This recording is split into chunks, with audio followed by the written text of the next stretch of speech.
Kalau kita makan nasi, ada lauk pauknya, kemudian kita makan buah, jangan lupa sayur. Hanya 5% dari masyarakat Indonesia disurvei selama 10 tahun, angkanya kurang lebih gerakan di situ aja.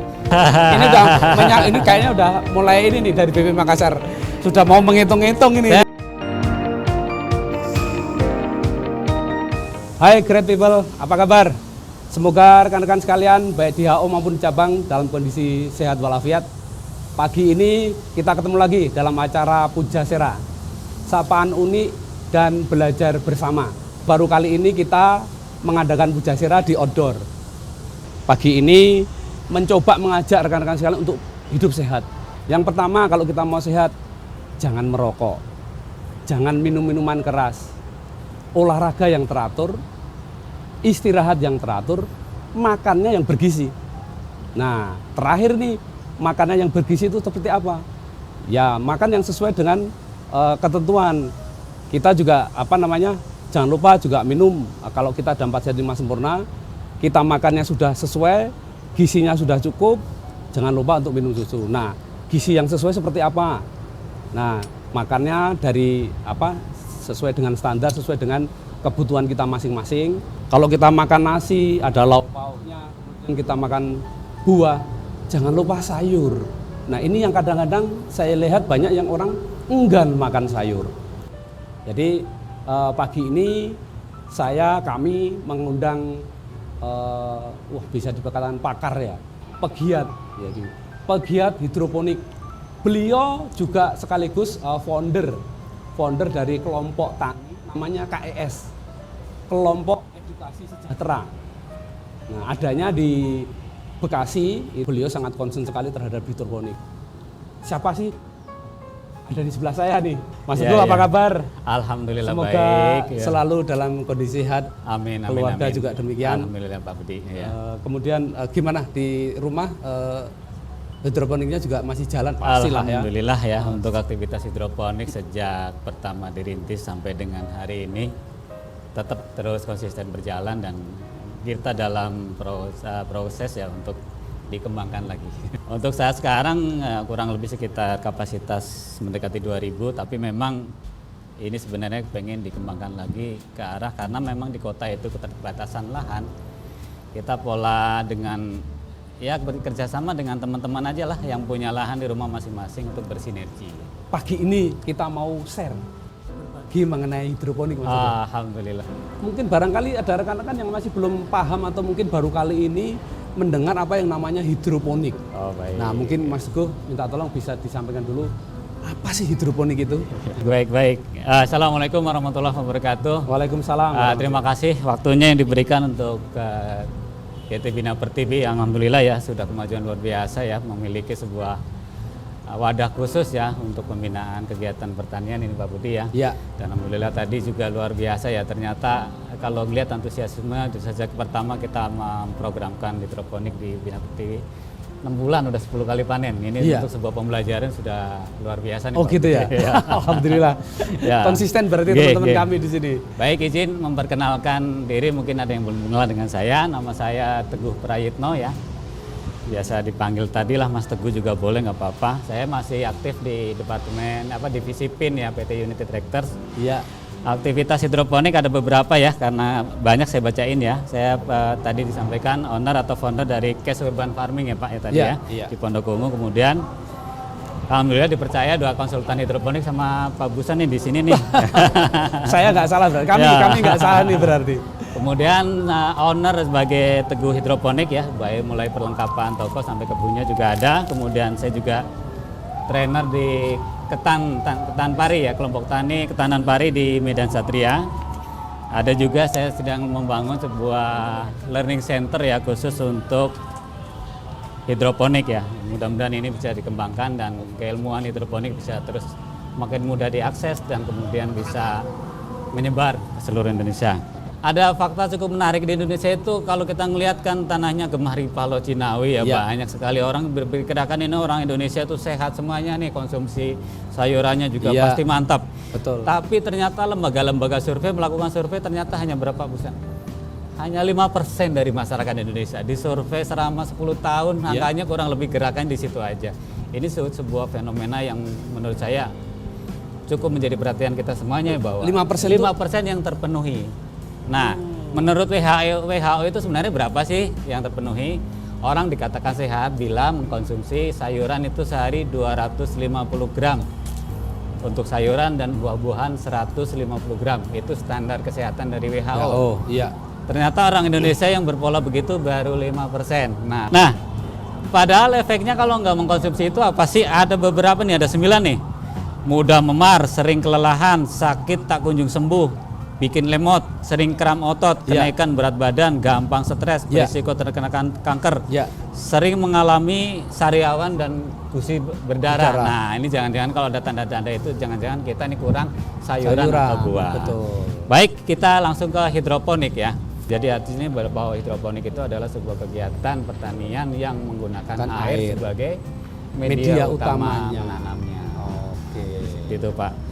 Nah, secara umum jenis-jenis yang bisa ditanam apa saja sih ya? Jadi banyak ya. Secara umum dikelompokkan menjadi 4 kategori, mulai dari sayur daun, buah-buahan, sayur buah, kemudian bunga juga bisa nih ya. Bunga bisa. Kemudian umbi-umbian. Nah, umbi juga bisa ya. Menarik ya. Ternyata selama ini kita taunya misalnya bahwa kentang hanya bisa ditanam di tanah, ternyata di teknologi hidroponik memungkinkan Pak Ben. Bisa. Buah-buahan seperti melon, seperti semangka, bisa juga cabai misalnya, sayuran terutama. Sayuran pasti. Jadi fokus. Saya yang masih agak belum, ini perlu dibuktikan ini Mas Teguh, yang kentang tadi tuh. Karena kentang setahu saya kan di bawah tanah ya. Betul. Nanti akan saya jelaskan sedikit ya tentang konsepnya seperti apa. Yang enaknya lagi adalah bahwa berhidroponik itu panennya sudah ditentukan usianya, umurnya. Lebih enaknya di sini. Kita mau ngatur panen kapan, semai kapan sudah bisa diatur. Ya seperti itu. Sudah bisa di planning ya Mas Teguh ya. Terukur. Jadi, ya. Terukur ya. Dan tepat. Bisa di ini apa namanya, hasilnya berapa juga bisa. Setuju, betul ya. Itu teman-teman. Baik. Terukur ya teman-teman.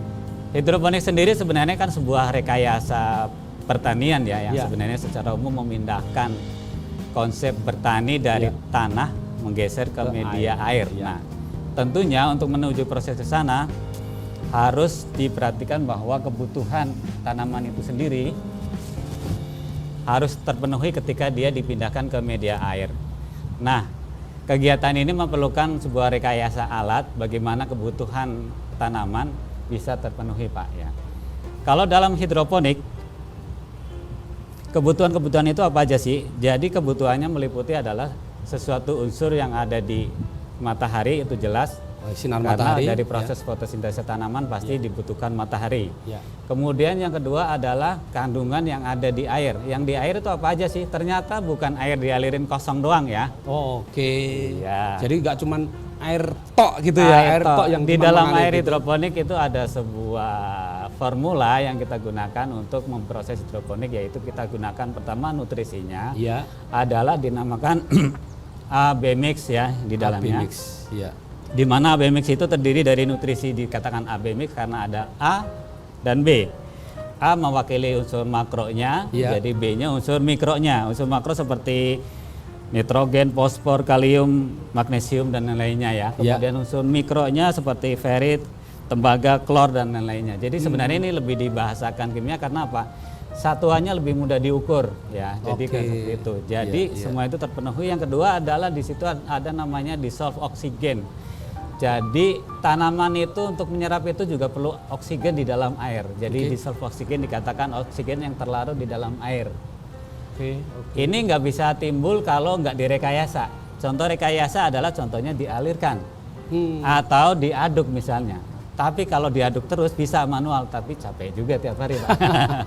Kita bisa memanfaatkan teknologi misalnya dengan pompa ya, yang kemudian mensirkulasi. Jadi sirkulasi itu ada gunanya juga menimbulkan dissolved oksigen. Kemudian yang tiga yang nggak kalah penting adalah derajat keasaman, biasanya pH ya. Jadi pH ini sendiri digunakan untuk mengukur derajat keasaman yang ada di air tersebut. Kenapa harus diukur? Karena tanaman hidroponik punya karakteristik khusus nih. Dia menyerap maksimal pada pH 5,5 sampai dengan 6,5. Jadi kenapa dikatakan itu tadi derajat kasaman harus tepat? Karena seperti ini ya, mungkin saya ilustrasikan senangnya sih mungkin kayak orang makan bakso Pak Budi. Ya. Orang makan bakso kalau dikasih cuka atau bumbunya pas, makannya enak lahap. Betul. Tapi kalau cuka semua jadi asam nggak jadi makan gitu, bisa jadikan gampangannya seperti Iya, itu. iya. Kadang saya mengilustrasikan yang sederhana biar paham. Ya.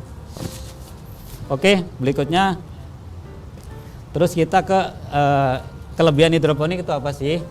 Jadi dibandingkan dengan media tanah ya, Ya. pertama konsumsi airnya itu lebih hemat karena dia dalam siklus yang tertutup. Oke, jadi Kalau- mengalir terus gitu. Betul, balik lagi. Tapi akan berkurang nggak? Akan berkurang karena dikonsumsi. Oh iya. Yang pertama dikonsumsi, yang kedua kena sinar matahari, Matahari. mengalami penguapan. Iya. Yang kedua pemakaian nutrisi hemat karena dalam siklus tertutup. Ya, benar-benar tepat sasaran. Yang ketiga adalah cara perawatan simple, bersih. Pak Budi bisa punya hidroponik sambil tetap sepatuan, bisa pakai alas biasa nggak apa-apa, wong bawahnya bersih nggak ada tanahnya. Pakai baju gitu. Pakai ya. baju bersih aman Dari aja. kantor atau mau ke kantor gitu iya. ya. Kalau media tanah beda ya, memang harus turun ke Betul, tanah, ya. ya harus ya berkotor-kotor lah begitu. Kemudian pestisida nih bedanya ya, di hidroponik itu nggak pakai pestisida, tapi bukan berarti hama nggak ada. Hama tetap ada, cuman pola treatmentnya beda. Definisi pestisida sini adalah pestisida yang menggunakan bahan kimia.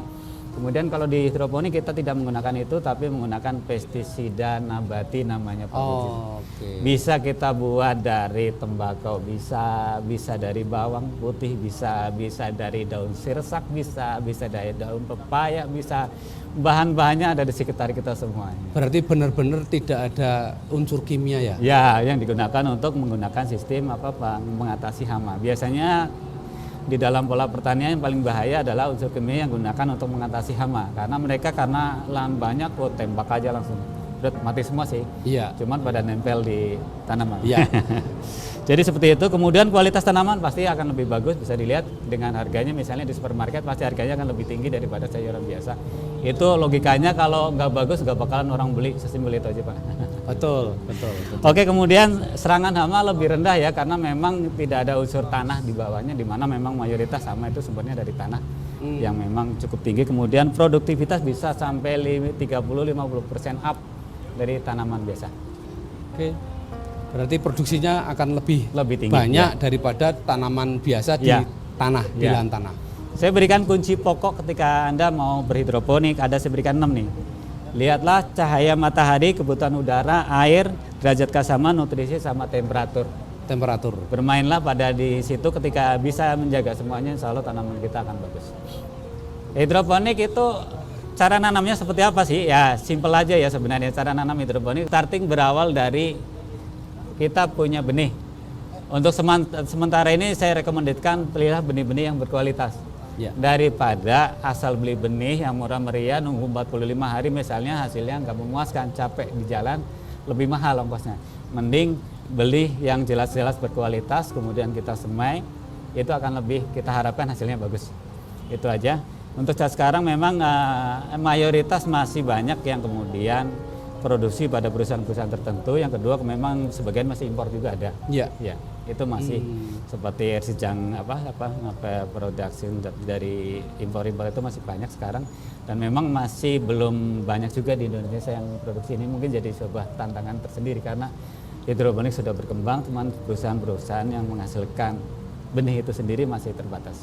Oh, tapi tidak susah kan, tidak sulit Tidak, untuk tidak. mencari benih di sini. Tidak, kan? tidak. Karena Cuman- saya lihat juga di supermarket kayak Superindo itu Ya. juga menyediakan juga ya. Karena memang kita cuma menyampaikan bahwa source-nya masih kecil, ya itu Oke. peluang di situ. Kemudian ya tadi proses menanam hidroponik saya katakan simpel saja sih. Mulai dari tadi semai kita menggunakan rock wool, di situ ada treatmentnya juga, definisinya bahwa di situ adalah defaultnya biasanya semai itu disimpan dulu nih 1 kali 24 jam agar mempercepat proses sprout ya. Tapi ada juga teknik yang nggak disimpan nih, langsung jemur.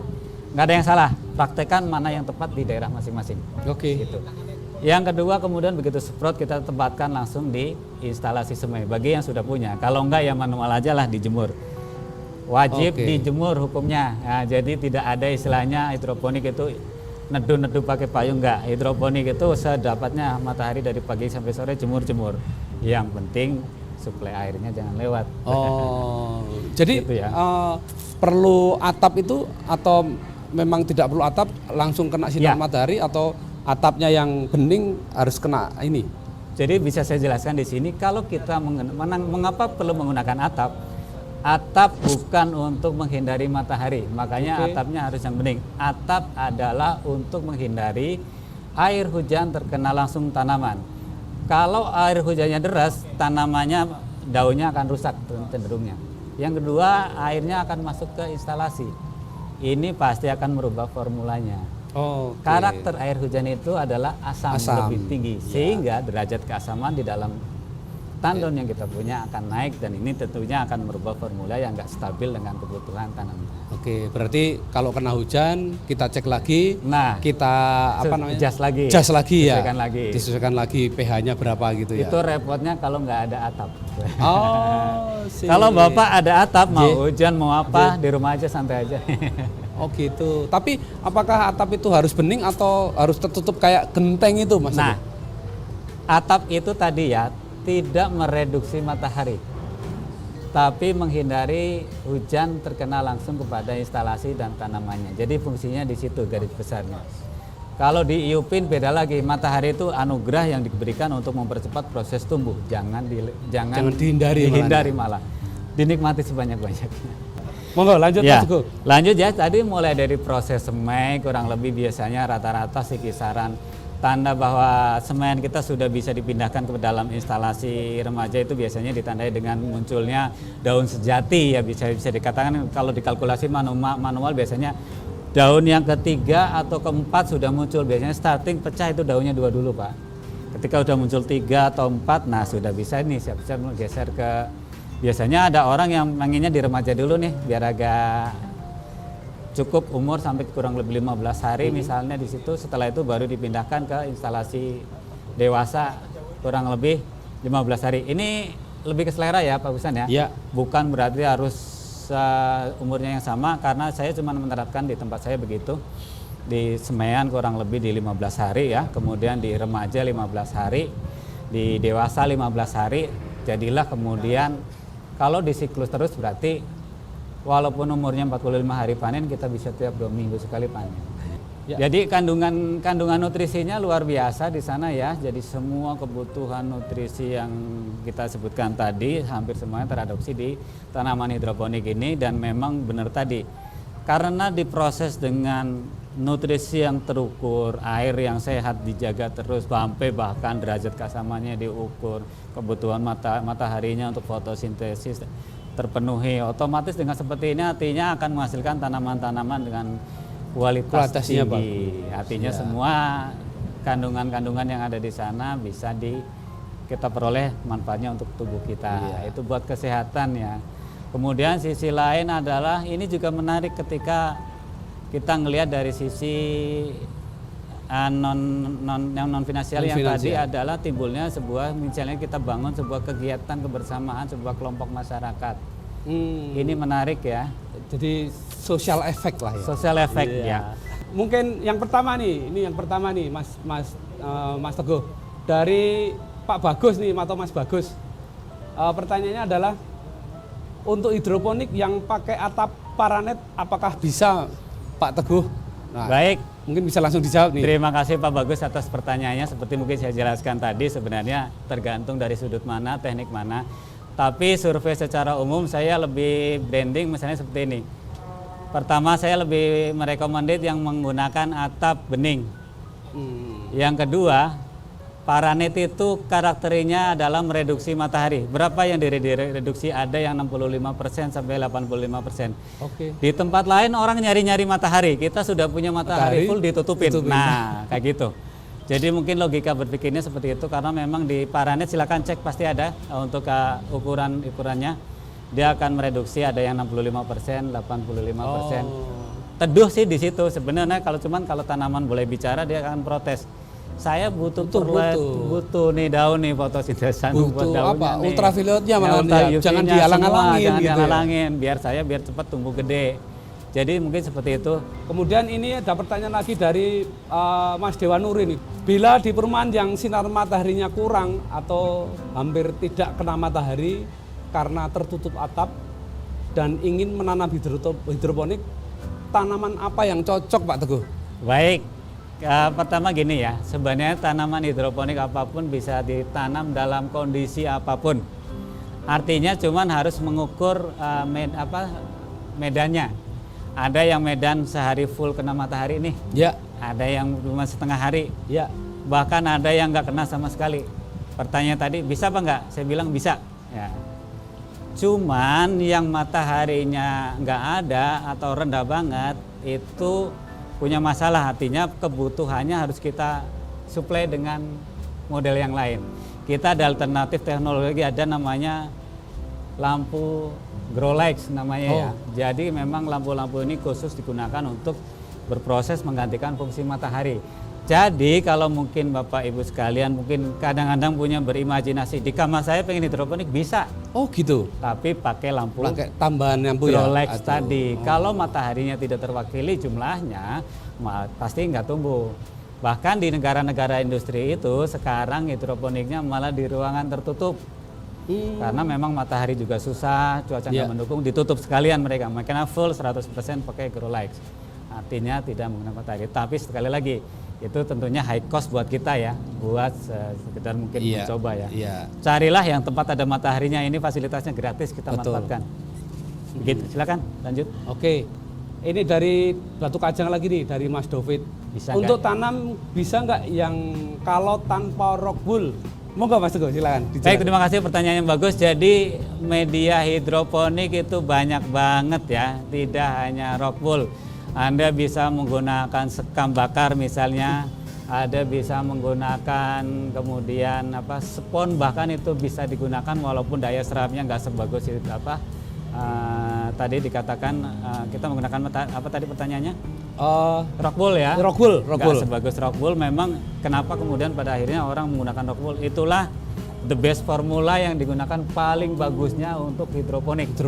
Tapi bukan berarti yang lain nggak bisa ya. Oh gitu. Pakai sekam bakar bisa, pakai dari sabut kelapa itu apa? Sepet kalau kita ya. Yang serbuknya itu sekarang kan sudah ada. Oh, ini apa namanya? Grajen kalau gitu. Ya, itu bisa. Oh gitu. Jadi banyak, cuman pasti akan lebih repot, lebih susah, lebih kotor dan lain-lainnya. Makanya orang lebih senang menggunakan rock wool. Jadi gampang seperti itu ya. Jawabannya adalah bisa gitu. Bisa. Itu ya Mas David. Baik, ini dari BP Makassar. Pak izin tanya, apakah ada desain untuk membuat rangkaian hidroponik dan bill of materialnya apa saja ya? Pertama tentukan dulu objeknya itu akan berada di lokasi mana, ukurannya berapa meter. Kita mau membuat berapa kapasitas nanti bisa diukur di situ. Iya. Starting dari medannya dulu, berapa ukurannya. Karena saya nggak bisa ngomong karena gini, Anda punya lahan 50 cm juga saya bisa ngomong hitungannya ada itu. Vertikal. Ya. Bisa ngomong 1 meter mau 100 meter ada hitungannya sendiri. Tapi memang yang bertanya ini akan lebih valid jika disebutkan datanya. Panjang kali lebarnya seperti apa, kondisi mataharinya seperti apa.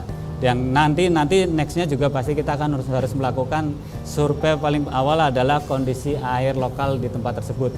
Jadi artinya apa? Dalam kondisi material yang termahal pun bisa dikembangkan dan ini ternyata sudah ada yang mempraktekkan dan bisa. Ya. Mungkin saya malah jadi sedikit ada pertanyaan nih sebelum silakan. ada pertanyaan teman-teman. Dengan adanya area tadi, kemudian mau bentuknya seperti apa Mas Teguh? Apakah harus flat seperti ini atau saya lihat kan ada yang kayak piramid gitu ya?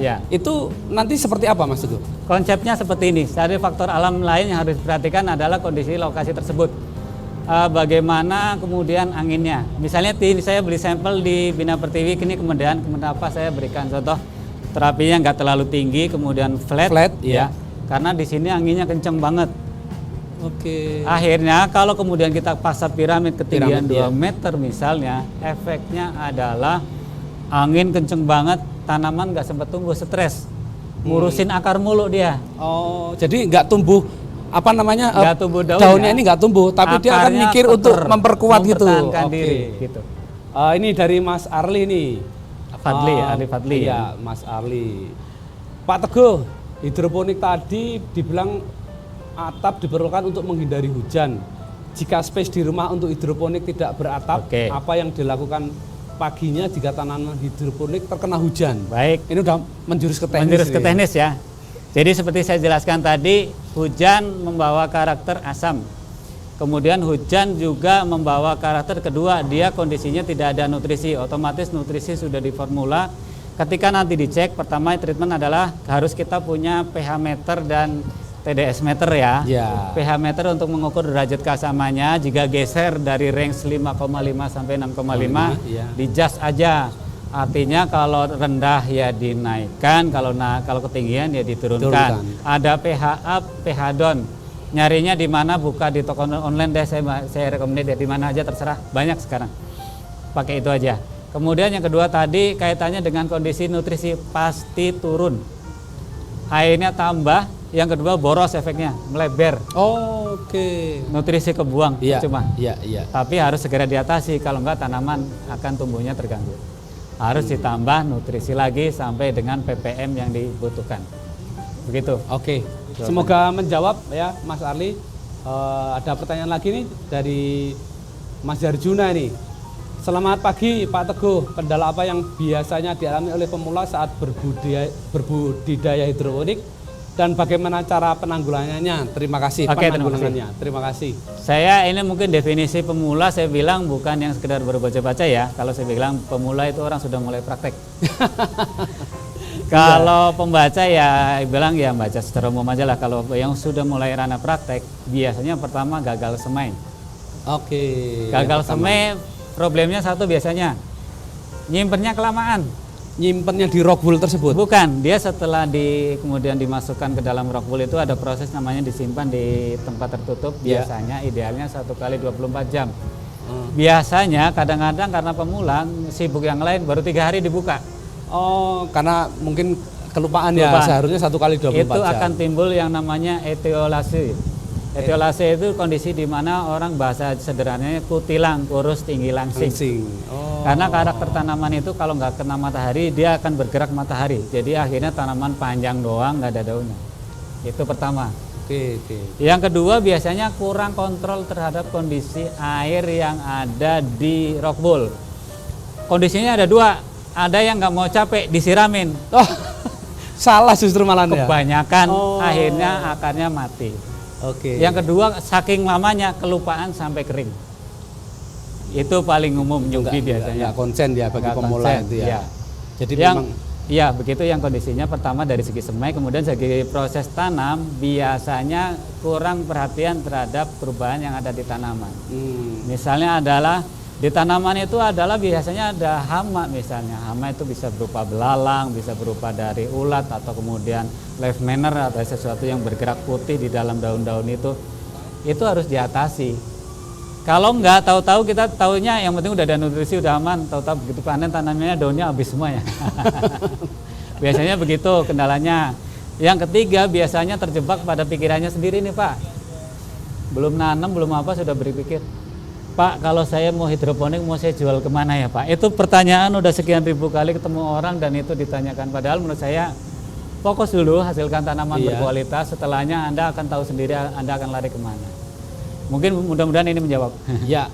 Dari Mas M Hadi, Pak saya izin bertanya jika menanam hidroponik dan berhasil, bagaimana tolak ukur apakah tanaman ini sehat atau tidak untuk kita konsumsi karena tanaman bisa jadi mengalami stres.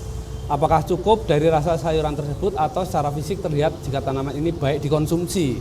Baik, terima kasih ya tadi ya dikatakan menurut saya berhidroponik itu berhasil adalah bila kita sendiri sudah tahu ya grand design apa yang akan kita hasilkan dari tanaman tersebut. Artinya gini, ada yang orang bilang hidroponik berhasil kalau tanamannya gede-gede banget misalnya. Ya. Ada juga yang bilang berhasil adalah ketika orang bisa menanam pada spek yang dibutuhkan konsumen. Beda ini ya. Kayak supermarket misalnya, dia menghendaki berat misalnya untuk pakcoy sekitar range 130 sampai 200 gram misalnya per bijinya. Maka dikatakan berhasil adalah ketika tanamannya kondisi sehat, utuh, tidak ada hamanya, kemudian masuk spek berat pada posisi tersebut. Itu berhasil. Artinya nilai berhasil sangat variatif ukurannya. Masalah kandungan gizi kita sangat yakin ya. Biasanya rata-rata yang jelek cacat hanya secara fisikly saja sih Pak. Oh. Tapi karena kandungan gizi kenapa di hidroponik lebih terukur? Karena asupannya yang kita atur. Masuknya sama, benihnya sama, kalau tumbuhnya ada yang sedikit miring atau yang lainnya itu hanya physically yang secara pemandangan mungkin dilihat kurang menarik saja. Yeah. Tapi secara kandungan gizi adalah itu tetap sama ya. oke. Makanya di hidroponik itu ada bocorannya sedikit, itu ada sebuah solusi alternatif ketika hasil tanaman nggak sesuai yang diharapkan tadi, kurang besar, terlalu besar, kemudian daunnya robek-robek dan lainnya. Ada solusi loh Pak, harganya nggak kalah mahal, dibikin jus Pak. Kalau udah jus, gitu ya? Jus orang nggak nanya loh Pak, waktu Anda bikin itu daunnya bagus, seperti apa? Enggak, Iya. enggak. Tapi kita bukan membuang barang reject, enggak. Itu hanya memformulakan biar itu bisa terserap juga Pak. Sekarang dari Mas Endri nih, Pak Teguh saat ini lagi tren namanya ekoenzim yang bisa untuk pupuk atau nutrisi tanaman. Nah, pengaplikasian di hidroponik seperti apa? Kalau diimplementasikan ke dalam hidroponik, agak susahnya begini ya, dia tidak punya alat ukur yang konsisten, lebih ke arah pengamatan kita. Misalnya begini, kalau menggunakan AB mix, kita terukur nih, ada alat TDS meter namanya. Kita mau butuh 1200 ppm misalnya, kita udah cukup tinggal diukur, kurang, nutrisinya ditambah sampai di 1200 ppm, selesai. Pada ekoenzim pasti akan punya formula yang beda. Dan ini juga tergantung formulator ekoenzimnya itu sendiri. Yang dimasukin itu apa, hasilnya kayak apa. Ya. Nah, itu harus dilakukan sebuah riset kecil-kecilan. Cobalah dimasukkan dalam hidroponik, kemudian dilihat tumbuh kembangnya. Makanya untuk menghasilkan sesuatu itu harus ada tadi. Kalau mau ke ekoenzim, bikin ekoenzimnya yang konsisten komposisinya, mengaplikasikan ke dalam hidroponiknya juga konsisten, diteliti dulu. Iya. Apakah cukup 1 botol misalnya, apakah 2 botol atau 3 botol untuk mencapai tanaman yang maksimal. Jadi seperti itu Pak jawabannya. Iya. Baik, ada lagi nih pertanyaan nih Mas Teguh. Nah, ini dari Pak Doni Handres. Ini BOH-nya Sidrap atau Makassar nih. Baik. Pak Teguh, di kantor kami di Sidrap kadar kapur airnya cukup tinggi, apakah bisa dipakai? Pak Busan, nanti saya minta hitungannya yang di HO. Ya, terima Baik, kasih Pak Doni Handres untuk di sana pertanyaannya. banyak ini ya, kadar kapurnya tinggi ya. Baik, untuk pertanyaan tersebut saya rekomendasikan pertama adalah coba dulu. Saya dibilang untuk bukan berarti kemudian langsung bisa enggak. Cobalah dulu, kemudian setelah itu alternatif berikutnya adalah seandainya ternyata dicoba gagal menggunakan air tersebut, geserlah ke air pump misalnya. Kayak seperti tadi, bahkan orang itu saking semangatnya hidroponik, air minum dia pakai. Nah, artinya apa? Bahkan ketika tadi menggunakan air minum pun masih menghasilkan sesuatu yang value-nya positif, artinya apa? Yaitu bisa alternatif-alternatif yang ada. Menurut saya disarankan air apapun yang ada di lokasi dicoba dulu. Kalau nggak nyoba kita nggak pernah tahu. Nih pertanyaan terakhir dari Mbak Uning nih. Pak Teguh mau tanya sedikit, kalau tidak mempunyai alat ukur, bagaimana cara kita mengetahui kepakatan nutrisinya hidroponik ya Pak? Ya, baik ya. Ini pertanyaan menarik untuk sebenarnya ilmunya agak ilmu tawang juga nih ya. Tapi gini, saya berikan clue sedikit ya. Perbandingan naik nutrisi dalam hidroponik itu dalam sekitar kurang lebih 5 ml itu naik sekitar 200 ppm dalam 1 liter air.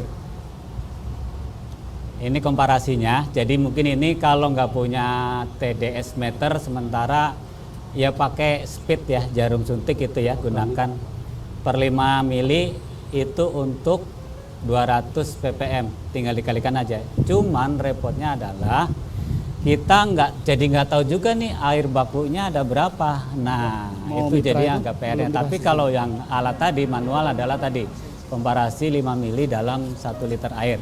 Tinggal diukur tandonnya kita punya air berapa liter di sana. Begitu Pak. Baik rekan-rekan sekalian, tak terasa ini juga udara juga semakin panas nih. Terima kasih Mas Teguh atas waktunya.